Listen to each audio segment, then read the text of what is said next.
जय गुरु जी संगत जी। वीडियो को लाइक कीजिए, चैनल को सब्सक्राइब कीजिए और बेल आइकन को प्रेस कर दीजिए ताकि आपको लेटेस्ट वीडियो की जानकारी अच्छे से मिल सके।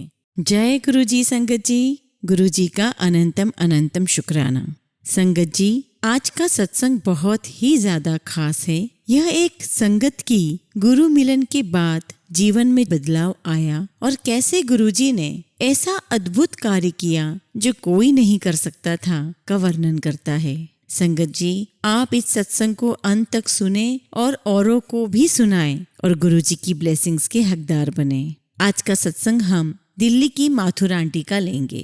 तो चलिए संगत जी, सत्संग शुरू करते हैं। गुरुजी के कमल चरणों में मेरा सादर नमन। अपने जीवन में हुए समस्त चमत्कारों के लिए मन से मैं गुरुजी को सम्मान और आभार प्रकट करती हूँ। हम उनके बहुत आभारी हैं क्योंकि उन्होंने हमें अपनी छत्र छाया में स्वीकार किया है। वह ईश्वर के अवतार हैं, शिव के स्वरूप हैं और साथ ही अत्यंत मानवीय, मिलनसार, उदार, दिव्य ऊर्जा है जो हमारा सही मार्गदर्शन कर झूठे रीति रिवाजों और रूढ़िवाद से उठने को प्रेरित करते हैं। उन्होंने हमें जीवन, धर्म और आस्था को समझने का एक विभिन्न अर्थ प्रदान किया है। सब कुछ बहुत आसान हो गया है। बहुत सौभाग्यशाली है वह दिन जब हम पहली बार गुरुजी की शरण में पहुंचे थे। जब पहली बार मेरे पिता उनके पास गए थे, उन्होंने हमारे बारे में प्रश्न किया था। उन्हें पता था कि मेरे पति कहाँ पर कार्य करते हैं और मेरी बेटी को कौन सा रोग है, अर्थात रूबेला सिंड्रोम। यह अप्रैल 1995 की घटना है।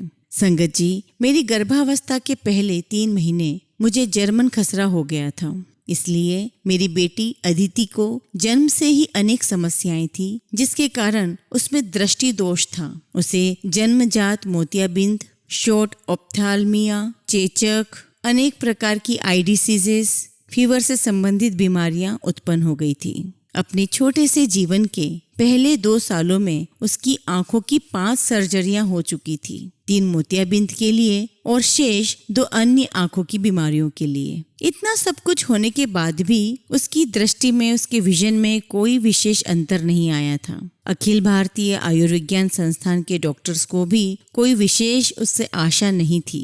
उनके अनुसार क्योंकि उसकी आंखों का रेटिना ही डिफेक्टेड था, वह कभी भी पूरी तरह से स्पष्ट नहीं देख सकती थी। इस आई डिफेक्ट के अलावा उसके हार्ट की एक आर्टरी जो जन्म के बाद बंद होनी चाहिए थी, बंद नहीं हुई थी। इसलिए उसे PDA अर्थात पेटेंट डक्टस आर्ट्रियोसिस नामक एक बीमारी थी। यह उसके 3रे साल सर्जरी द्वारा ठीक किया गया। इन सब समस्याओं के कारण उसका विकास बहुत धीमी गति से हो रहा था। फिजिकल एक्सरसाइज की सहायता से उसने 3 वर्ष की आयु में चलना शुरू किया तो हमने उसे स्कूल भेजना शुरू कर दिया। साइकोलॉजिकल टेस्ट से पता लगा कि उसका दिमागी स्तर केवल 70 से 79 की श्रेणी में है। साइकियाट्रिस्ट ने उसे मंदबुद्धि बच्चों को पढ़ाने वाले जो स्पेशल टीचर्स होते हैं उनकी देखरेख में रखने का प्रस्ताव किया। गुरुजी के पास आने के बाद चमत्कारिक ढंग से सब कुछ बदल गया। उस समय अदिति 12 साल की थी और साधु वासवानी स्कूल के स्पेशल डिपार्टमेंट में पढ़ती थी। मेरे पिता के माध्यम से गुरुजी का आदेश प्राप्त करने के बाद हम ग्रेटर कैलाश में गुरुजी के मंदिर पहुंचे। यह एक अनोखा अनुभव था। हमने कभी ऐसे मनमोहक और स्वयं की ओर आकर्षित करने वाले गुरु नहीं देखे थे। गुरुजी हमें कुछ विशेष दिनों को ही आने को कहते थे। उनके 5वें दर्शन के अवसर पर उन्होंने अदिति को हर रोज सुबह सूर्य नमस्कार करने और दूध में मूंगफली और उनके द्वारा अभिमंत्रित मिश्री डालकर पीने को कहा। यह 51 दिन तक करना था। 21वें दिन अदिति ने कहा कि उसकी विजन में कुछ सुधार है और हम सब ये सुनकर बहुत ज्यादा खुश थे। शीघ्र ही गुरुजी चंडीगढ़ चले गए, जहाँ वह 3 वर्ष रहे। हमने 2 बार उनके पास जाकर अदिति के लिए कुछ करने का निवेदन किया तो उन्होंने उत्तर दिया कि वह दिल्ली वापस आकर उसे स्वस्थ करेंगे। 1998 को बैसाखी के दिन जब गुरुजी का फोन आया और उन्होंने उस दिन शाम को सुल्तानपुर में स्थित एम्पायर स्टेट में आने के लिए कहा तो मेरी प्रसन्नता का ठिकाना ही नहीं रहा। उसके बाद मैं बार बार उनसे अदिति का उपचार करने का आग्रह करती रही। उन्होंने किया, पर अपने ढंग से। जून 1998 में एक दिन वह हमारे घर आए और अगले ही दिन हमारी खुशी का ठिकाना नहीं था जब अदिति समाचार पत्र और अपनी 10वीं कक्षा की बुक्स के छोटे छोटे अक्षर भी पढ़ पाई, जो पहले नहीं पढ़ पाती थी। यह दिव्य हस्तक्षेप नहीं है तो और क्या है? ऐसा चमत्कार तो केवल ईश्वर से ही संभव है। उसके बाद अदिति के सब शारीरिक बनावटों में भी अनबिलीवेबल चेंजेस आए। उसने 10वीं, 12वीं और ग्रेजुएशन के फर्स्ट ईयर की परीक्षाएं फर्स्ट डिवीजन से पास की और अब वह सोशल साइंस में ग्रेजुएशन कर रही है। जीवन के वह काले बादल अब छट गए हैं। 13 साल पहले हमें विश्वास नहीं था कि वह यह सब करने में सक्षम हो पाएगी। गुरुजी के आशीर्वाद से अदिति में अत्यधिक सुधार हुआ है। न केवल उसके विजन दूर और पास दोनों के बहुत अच्छे हो गए हैं, उसकी स्मरण शक्ति भी बहुत तेज हो गई है। 2007 में जब उसका दोबारा आई टेस्ट हुआ तो वह एक और लाइन आसानी से पढ़ पाई थी। अदिति अब एक कॉन्फिडेंट लड़की बन चुकी है। मेरे लिए इन सब के मायने क्या हैं वह मैं ही जानती हूँ। उसके भविष्य की चिंता छोड़कर मुझे विश्वास हो गया है कि गुरुजी उसका ध्यान रखेंगे। मुझे अब शांति प्राप्त हो गई है और मैंने संसार से प्रश्न करना छोड़ दिया है। मैं ही क्यों? मेरी बच्ची के साथ ही ऐसा क्यों? आदि। गुरुजी ने न केवल हमारी लाइफ चेंज कर दी है, उन्होंने हमें साहस और शक्ति से जीवन की समस्याओं का सामना करना सिखाया है। उनमें आस्था होने के कारण हमें यकीन है कि उनकी छत्र छाया हमारे ऊपर बनी है। अब कुछ गलत नहीं हो सकता। मेरे परिवार के अन्य सदस्य भी गुरुजी की कृपा के पात्र रहे हैं। उन्होंने मेरे हस्बैंड को 3 बार मौत से बचाया है। जी हाँ संगत जी, 3 बार मृत्यु का ग्रास बनने से बचाया है। पहली बार वह जिस टैक्सी में यात्रा कर रहे थे वह सीधे जाकर ट्रक से टकरा गई। उसकी कंडीशन इतनी खतरनाक हो गई थी कि देखने वालों ने सोचा कि कोई भी यात्री जीवित नहीं बचा होगा। एक्सीडेंट से कुछ ही समय पहले उन्हें झपकी आ गई थी। फिर भी उनको केवल आईब्रो, ठोडी और एक दांत पर छोटी सी चोटें आई और वह बच गए। उनकी आईब्रो और ठोडी पर कुछ टाँके अवश्य लगे, परंतु आश्चर्य की बात यह है कि मेरे हस्बैंड वारंगल से अपनी यात्रा आरंभ करने से पहले शिव मंदिर में जल अर्पित किया और विशेष पूजा की, जो साधारणतः वह ऐसे अवसरों पर नहीं करते हैं। फिर क्या हम कहते नहीं हैं कि गुरुजी ही शिव है? 13 दिसंबर 2001 को, संगत जी ये बात बहुत ध्यान से सुनिए, 13 दिसंबर 2001 को जब आतंकवादियों ने संसद भवन पर आक्रमण किया था तो मेरे पति उससे कुछ समय पहले प्रवेश करने वाले अंतिम व्यक्ति थे। उनके घुसने के तुरंत बाद गोलियों की आवाज से वातावरण गूंज उठा और जिस सुरक्षा कर्मचारी ने उनको प्रवेश करवाया था उसकी भी मृत्यु हो गई थी। निश्चित रूप से गुरुजी मेरे पति की रक्षा कर रहे थे। तीसरा अवसर श्रीनगर के गोल्फ कोर्स में आया। अंधेरा होने के बाद मेरे पति के मन में वहां टहलने का विचार आया। वह घूमने निकल पड़े। एक मोड़ पर उन्हें लगा कि उन्होंने कुत्ते को थोड़ी दूर पर देखा है। वह सरप्राइज्ड थे और सोच रहे थे कि इतनी सुरक्षा होते हुए कोई आवारा कुत्ता कैसे प्रवेश कर सकता है। और उसी समय वह आवारा कुत्ता उनकी ओर बढ़ने लगा। तब उन्हें आभास हुआ कि पूंछ हिलाता हुआ वह कुत्ता नहीं बल्कि तेंदुआ है। वह अपनी जगह पर खड़े के खड़े रह गए। मेरे हस्बैंड ने डरते हुए उसे जाने का संकेत दिया तो अविश्वसनीय रूप से उस तेंदुए ने उनकी आज्ञा का पालन किया। जब वो वहां से चले तो उस तेंदुए ने मेरे हस्बैंड का पीछा भी नहीं किया। यह गुरुजी द्वारा रक्षा का एक और स्पष्ट प्रमाण था। गुरुजी ने न केवल मेरे हस्बैंड की जीवन की रक्षा की बल्कि उनके कामकाज पर भी दया की है। उन्हीं के आशीर्वाद से मेरे हस्बैंड का प्रमोशन और ट्रांसफर हुआ। केवल गुरुजी के आशीर्वाद से उनको सेक्रेटरी लेवल की पोस्ट मिली और दिल्ली आने से पहले वह श्रीनगर जैसे प्रमुख स्थान पे रहे। 1997 में मेरा बेटा एक मोटरसाइकिल के पीछे बिना हेलमेट की यात्रा कर रहा था। तभी एक तेजी से जाती हुई कार उसे टकरा गई और बहुत खतरनाक एक्सीडेंट हुआ। उस समय कुछ भी हो सकता था, जैसे गंभीर चोटों के कारण गर्दन की मोच या पैरालिसिस, परंतु गुरुजी के आशीर्वाद और चमत्कार से वह थोड़ी सी चोटों के साथ बच गया।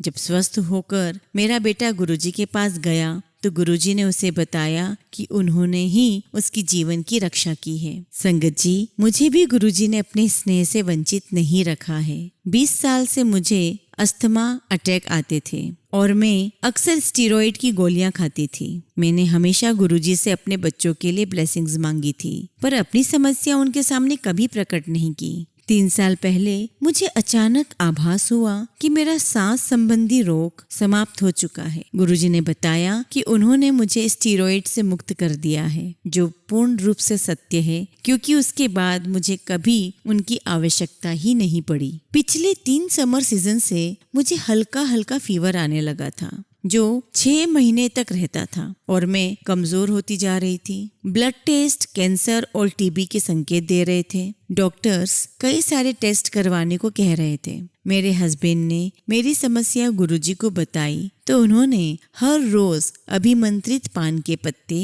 सिर के नीचे रखकर सोने को कहा। कुछ ही दिन में मेरा फीवर हमेशा के लिए खत्म हो गया था। संगत जी, मेरे परिवार पर गुरुजी की अनगिनत ब्लेसिंग्स का मैं लगातार वर्णन कर सकती हूँ। उन्होंने मेरे माता पिता को कैंसर से मुक्त किया है। मेरे पिता उनके पास 1995 में अपनी कैंसर की सर्जरी के बाद गए थे। उसके बाद उन्हें कभी यह रोग नहीं हुआ और मेरी माँ को उनकी सर्जरी के बाद कभी कीमोथेरेपी की आवश्यकता ही नहीं पड़ी। मेरी माँ को सर्जरी के समय ऐसा लगता था कि गुरुजी ने उनका हाथ पकड़ा हुआ है। गुरुजी के दर्शन के समय उन्होंने मेरी माँ को एक गुलाबी और गोल्डन रंग की साड़ी भी दी थी। गुरुजी ने अक्सर हमें सपने में दर्शन दिए हैं। एक बार मेरे बेटे आशुतोष को सपना आया कि गुरुजी के दर्शन करते हुए गुरुजी ने अपने साथ बड़े मंदिर चलने के लिए कहा, परंतु किसी कारणवश गुरुजी ही वहां नहीं गए तो हम वापस घर आ गए। गुरुजी ने मेरे बेटे से उसके फोन पर बात करके प्रश्न किया कि हम बड़े मंदिर क्यों नहीं गए। फिर गुरुजी ने कहा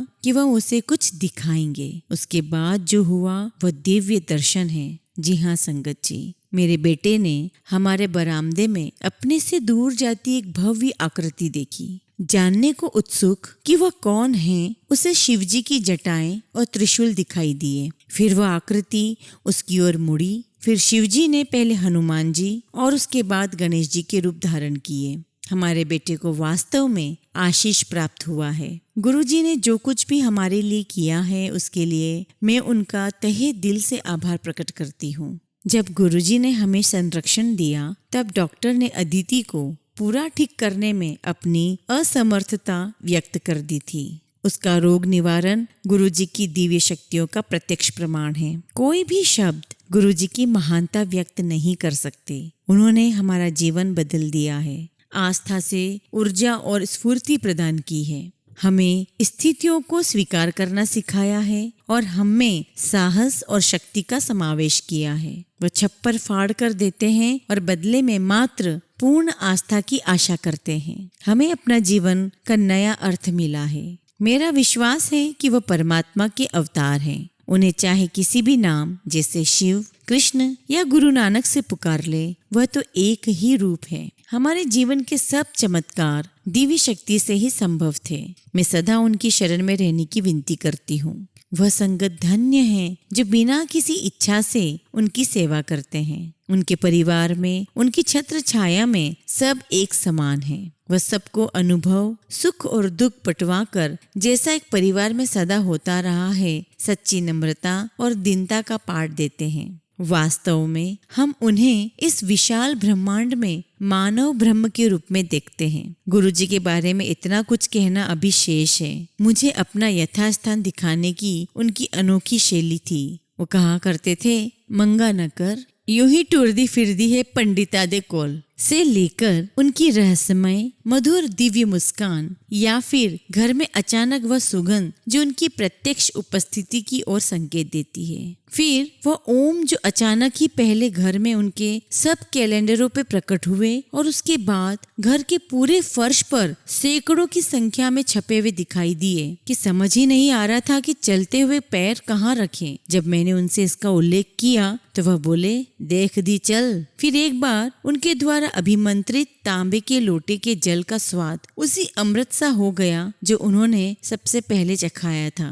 गुरुजी की सबसे प्रमुख बात है कि उनसे सहजता से बिना झिझक बात की जा सकती है। ऐसी चिंता कभी नहीं हुई या ऐसा कभी ही नहीं लगा कि उन्होंने हमारी बात नहीं सुनी और हमारी किसी समस्या का समाधान नहीं किया हो। विश्वास पूर्वक मैं यह निष्कर्ष निकाल सकती हूँ कि किसी को अपने कष्ट बताने की भी आवश्यकता नहीं है। विनती है कि वह हमें सदा अपने संरक्षण में बनाए रखे। जय गुरुजी। शुक्राना गुरुजी।